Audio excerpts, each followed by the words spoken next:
Malembe TV près de vous, avec vous, pour vous. Près de Dieu, avec Dieu, pour Dieu. La promotion de toute œuvre spirituelle, l'œuvre chrétienne, c'est nous. Jésus, Papa Bano, mon batterie à solo, est validé, Nanyo soyoko sala wana mokili ya seo moninga nanga. Merci beaucoup de vous savoir nombreux en train de suivre notre émission 7000 hommes.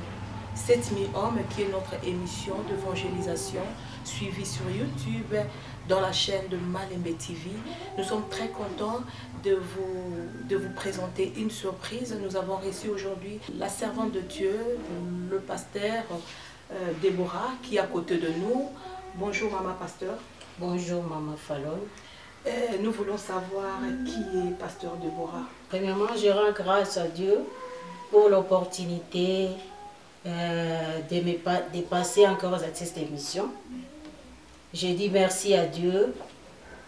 Je dis merci pour l'accueil. Je suis pasteur. Je viens de Kisangani. Je travaille dans le ministère Missiprof, ministère des signes et prodiges dans la foi. Ça fait longtemps que ce ministère existe. Et si je suis ici, je suis à Wines Chapo, à côté de mon père spirituel, Pierrot Salomon. Je suis là, comme je n'ai pas encore trouvé la direction de l'esprit, il n'y a pas moyen que je commence mon église ici. C'est pourquoi ça m'a plu d'être accepté par Maman Fallon, d'être encore là pour défendre la parole de Dieu. Merci. Merci beaucoup. En passant, nous saluons l'homme dédié, l'apôtre Pierrot Salomon, que nous respectons beaucoup. Et nous sommes très contents, maman, de faire votre connaissance. Vous nous dites que ministère de signes et des prodiges dans la foi. Merci beaucoup. Nous avons une question, maman. Nous parlons souvent de 7000 hommes. Pourquoi? Parce que Dieu nous a parlé, il nous a dit de parler sur 7000 hommes. Dieu nous a dit, à 1 Roi 19, verset 18, que toutefois, il va épargner 7000 hommes qui n'ont jamais fléchi devant Baal et qui n'ont jamais baisé les lèvres devant Baal. Et on a compris que derrière ces versets, cette parole que Dieu a adressée à Élie, il y a un mystère caché. Pourquoi Dieu a dit qu'il va épargner 7000 hommes? Et quand nous avons lu la Bible, nous avons remarqué qu'on a parlé des hommes. Les Français est clair, on a parlé des hommes. La fois passée, on avait reçu la servante de Dieu, pasteur Dada. Servante de Dieu nous a dit ceci que, et on a parlé à propos quand Jésus-Christ était en train de compter les gens, il ne comptait pas les femmes, il ne comptait pas les enfants, il comptait que les hommes. Et quand il comptait, il disait, il y a par exemple 5000 hommes à part les enfants, sans compter les enfants, il précisait, sans compter les femmes. Mais là, on nous parle de 7000 hommes. Mais aujourd'hui, actuellement, là, vous voyez, vous verrez qu'il y a des épargnes, les réserves de Dieu, on trouve les femmes. Notre question est celle-ci. Parmi les 7000 hommes, les femmes y étaient. 7000 hommes, c'est que Dieu a dit. Si nous allons un peu plus loin, nous voyons que les 7000 que Dieu a parlé, c'est la parole que Dieu a adressée à Élie suite à sa plainte. Élie, elle était butée, connue une forme de l'épuisement spirituel. Il se plaît assez, alors que Dieu n'avait pas encore fini avec Élie. Dieu n'avait pas encore fini avec Élie. Dieu avait encore besoin de marcher avec Élie. Élie, au lieu de rester connecté à sa source qu'il a oint, pour détruire tous ces prophètes, Élie, qu'est-ce qu'Élie a fait? Élie a passé directement à la parole adressée par Jézabel. Et quand il a entendu la parole adressée par Jézabel, Élie a eu peur. Élie s'est déconnecté de sa source. Tout à fait. Élie ne savait plus aller avant. Bien-aimés dans le Seigneur, quand vous êtes bêtés dans la peur, qu'est-ce qui vous arrive? Directement, vous êtes déconnecté de la source. Car la peur, c'est une sémence. Et la Bible nous dit, dans Romains 10, 17, la foi vient de ce qu'on attend. Et ce qu'on attend vient de la parole de Dieu. Et tout ce que nous attendons comme parole, ça nous influence. Ça peut activer ou désactiver notre foi. Nous savons que Élie connaissait la capacité de Jézabel. Élie connaissait la capacité de Jézabel. Élie connaissait aussi le Dieu des faits. À l'entente de la parole négative de Jézabel, Élie s'est détaché de sa source. Pour les 7000 hommes que nous parlons, les femmes étaient là. Les femmes étaient là. Mais on n'a pas parlé de femmes. Les femmes aussi étaient là. En tout touchant l'écriture, dans Joël 2, 28, on nous dira que au dernier jour, l'Éternel répandra son esprit sur toute chair. Nos fils et nos filles prophétiseront. Amen. Nous devons toucher le ministère de la femme qui est négligé aujourd'hui. Les gens négligent le ministère de la femme. Pourquoi? Parce que c'est question de la compréhension. Quelque chose que tu ne comprends, tu ne doutes pas. Ce que tu ne comprends pas, tu ne doutes pas. Nous servons un Dieu de bit. C'est ce qui est dit dans Proverbe 16, 4. Dieu a fait tout pour un bit. Dieu a créé une femme pour un bit. Pour faire quoi? Pour accomplir les plans merveilleux qu'il a donnés à chacun de nous. C'est pourquoi un homme de Dieu, Maïs Maro, dit, quand le but n'est pas connu, l'habit est inévitable. Nous allons connaître le but. Et alors, à la création, qu'est-ce que Dieu a dit? Dieu a dit dans Genèse 1, 26, faisons l'homme à notre image, selon notre ressemblance. Donc nous sommes à la ressemblance de Dieu. Dieu est esprit. Amen. Nous aussi, nous sommes des esprits. L'esprit n'a pas de sexe. Amen. Et quand Job doit dire, Job 32:8 doit dire que en réalité dans l'homme, c'est l'esprit. Être femme, être homme n'est pas un hasard. Amen. C'est sur le plan de Dieu. Merci beaucoup. C'est sur le plan de Dieu. Toi homme, toi femme, nous avons le même esprit. Amen. L'esprit de Dieu est dans nous. Merci beaucoup, merci servant de Dieu. Je vous rappelle, nous avons affaire à une femme de ministère, maman pasteur Déborah Ekili, du ministère des signes et des prodiges dans la foi. Maman, nous avons notre deuxième question. Nous voulons en tant que pasteur que tu puisses un peu, parce que nous avons lu la Bible, c'est la même question, ça revient toujours, et souvent quand nous recevons les serviteurs, les servants de Dieu, cette question ne nous échappe pas, on la repose toujours. Depuis début de Genèse jusqu'à la fin à l'Apocalypse, vous verrez que ce sont seulement les femmes qui sont utilisées par les diables pour faire dévier les serviteurs de Dieu, les hommes de Dieu, la mission que Dieu leur envoie. Je ne sais pas pourquoi toujours la femme est utilisée par les diables. Pourquoi toujours la femme est utilisée par les diables? Pour moi, qu'est-ce que je vais dire par là? Je touche quelque part concernant les hommes, le serviteur de Dieu. C'est à quelque sorte leur faiblesse. Quelqu'un ne peut pas se laisser entraîner dans le mal parce qu'une femme l'a touché. Non, jamais. Une femme l'a touché, jamais. C'est question pour le péché, pour ce qui concerne le péché, c'est le problème des choix. Où je vais faire le péché, ou je ne fais pas le péché. C'est pas question de pousser les femmes, de dire que c'est la femme qui m'a entraîné. Cette histoire des hommes concernant la femme, nous le voyons depuis l'Ancien Testament. Nous le voyons depuis l'Ancien Testament. Adam qui a beaucoup aimé Ève et qui a vu Ève, il a parlé de n'importe quoi. Il a dit, vraiment cette fois-ci, c'est la chair de ma chair, l'os de mes os.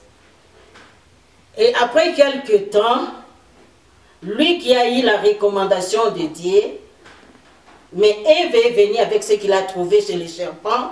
Qu'est-ce qu'il est venu? Qu'est-ce que Adam a dit devant Dieu?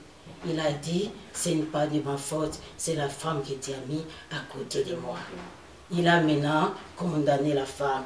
Si nous touchons le Nouveau Testament, on nous emmènera une femme à fragrance de lit d'ardité. Et cette femme qu'on a amenée devant Jésus n'a pas amené le mari.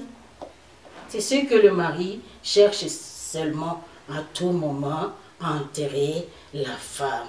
Nous savons que la femme a un ministère dans lui. Dieu a mis dans la femme un mystère. Quand il doit créer la femme, il a fait endormir l'homme. Et quand l'homme était endormi, qu'est-ce qui s'est passé? Dieu a mis le mystère dans la femme. Alors, quand Dieu a mis le mystère, c'est en ce moment-là que l'homme va se réveiller, il verra sa femme, dit que cette fois-ci, il a parlé de n'importe quoi. C'est pourquoi la Bible dit, la femme, c'est la femme qui apporte le bonheur.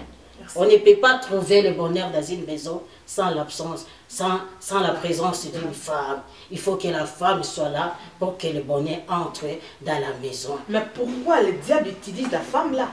La femme là qui dans le foyer, si la femme est là, le foyer est stable. Mais le diable utilise toujours la femme.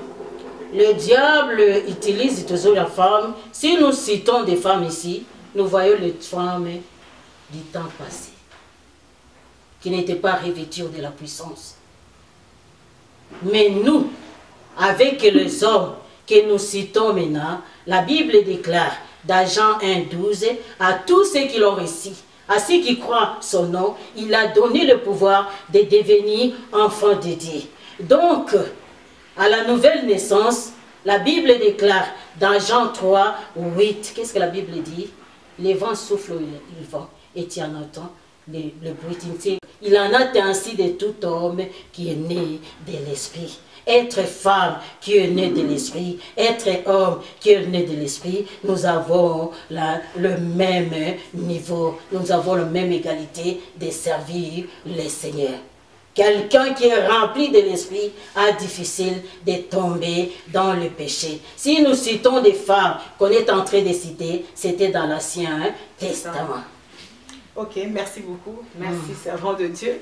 Nous vous rappelons, nous avons devant nous pasteur Ekili Déborah du ministère de signes et des prodiges dans la foi. Notre troisième question, pour ne pas être vraiment le moment, et comment savoir qu'on a une mission? Pourquoi on pose cette question? Parce si on rentre dans l'histoire d'Esther, vous verrez que Esther s'est retrouvée dans la royauté en tant que reine. Et elle peut-être, elle croyait que parce qu'elle était plus mieux que Vachi, qu'elle était là, elle allait devenir reine à la place de Vachi. Mais un jour, il y a eu Aman qui s'est levé contre le peuple israélite, les Juifs, et a persuadé le roi pour décréter une loi qui devait détruire tous les peuples israélites. Et Esther s'est tuée. Mardoché, qui était son oncle, parce qu'ils étaient des tribus de Benjamites, Mardoché a rappelé à Esther et a dit à Esther, Esther, si tu savais que peut-être tu es dans cette royauté, c'était pour ce moment ici, c'est la mission que tu as, pour empêcher que Aman accomplisse ses désirs. Et Esther, subitement, cette parole que son oncle a parlé a réveillé son esprit. C'est pour cela que nous avons posé, nous voulons savoir comment connaître qu'on a une mission. Est-ce qu'une mission, une femme, peut aboutir à une mission? Une sous-question.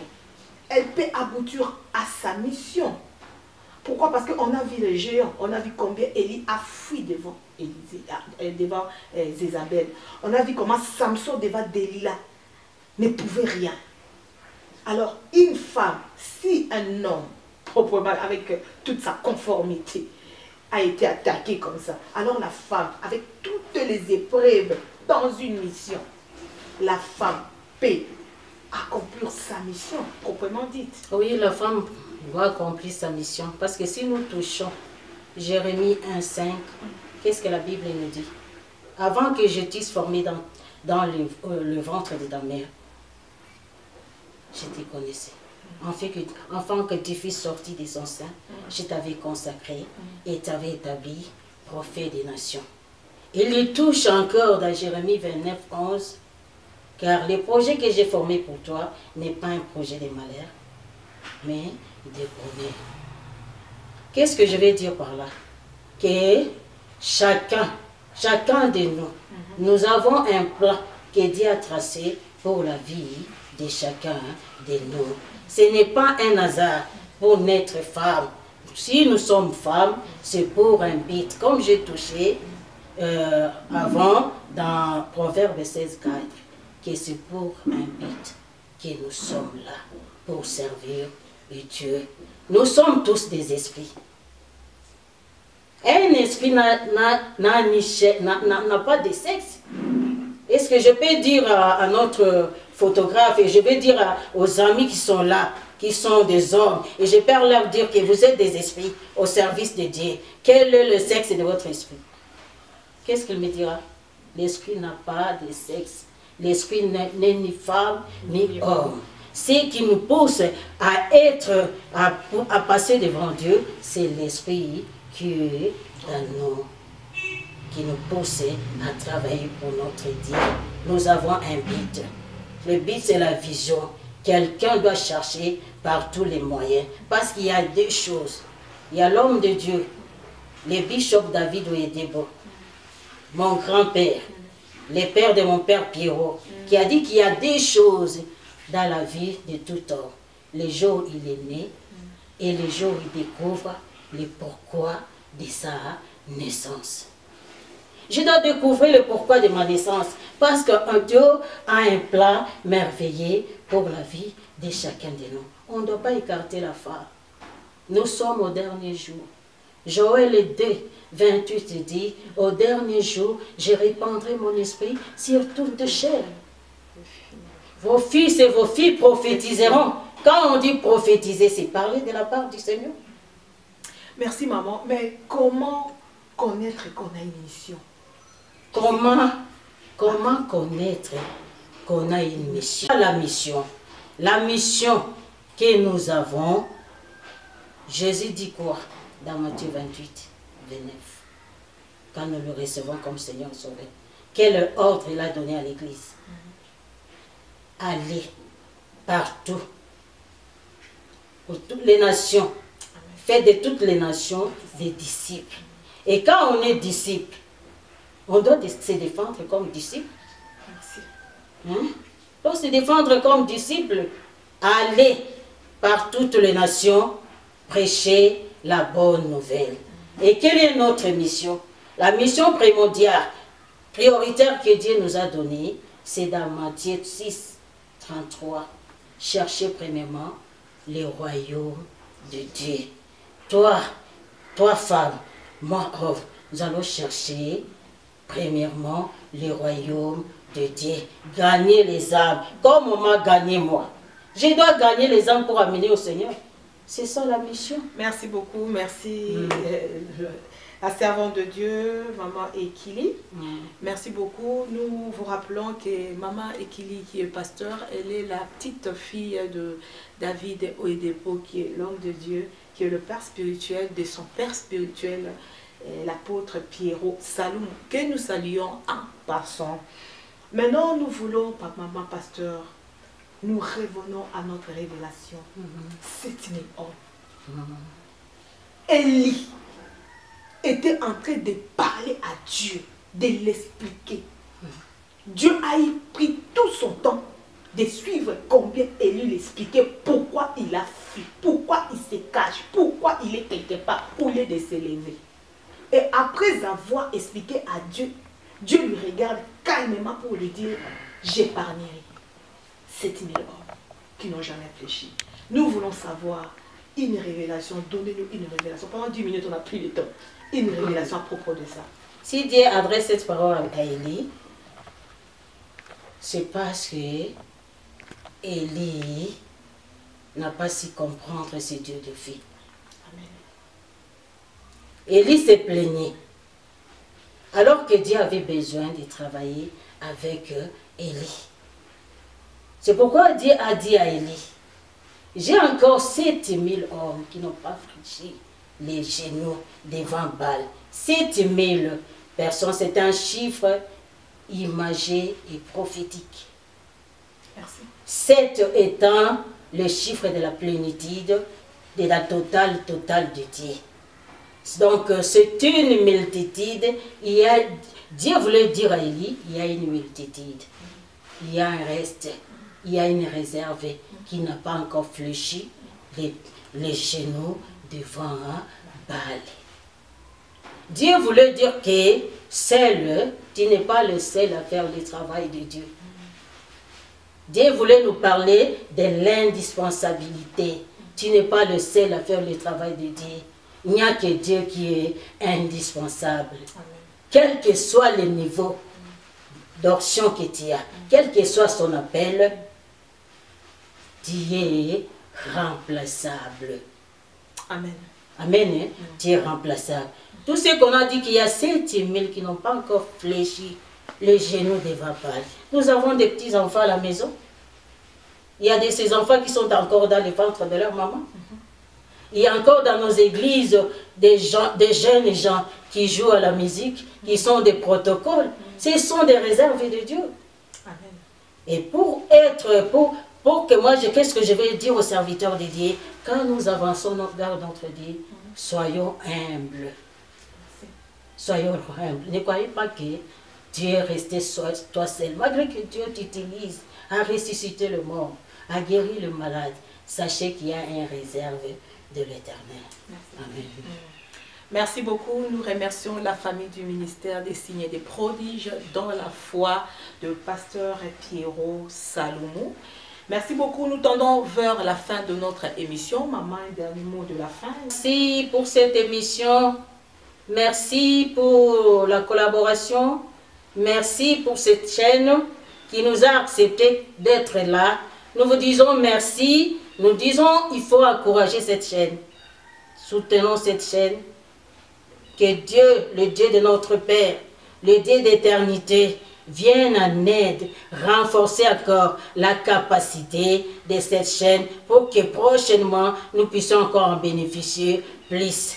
Je dis merci pour ma famille qui m'écoute en ce moment. Merci, je salue l'homme de Dieu, mon père Pierrot Salomon, pour tout ce qui se passe ici, pour la gloire de Dieu. Nous vous demandons de vous abonner à Malembe TV. Malembe TV, comme toujours, c'est une chaîne d'évangélisation, vous ne serez pas dessus. Merci beaucoup à tout le monde. Bye bye. Prochain rendez-vous mardi prochain. Bye bye. Bye bye.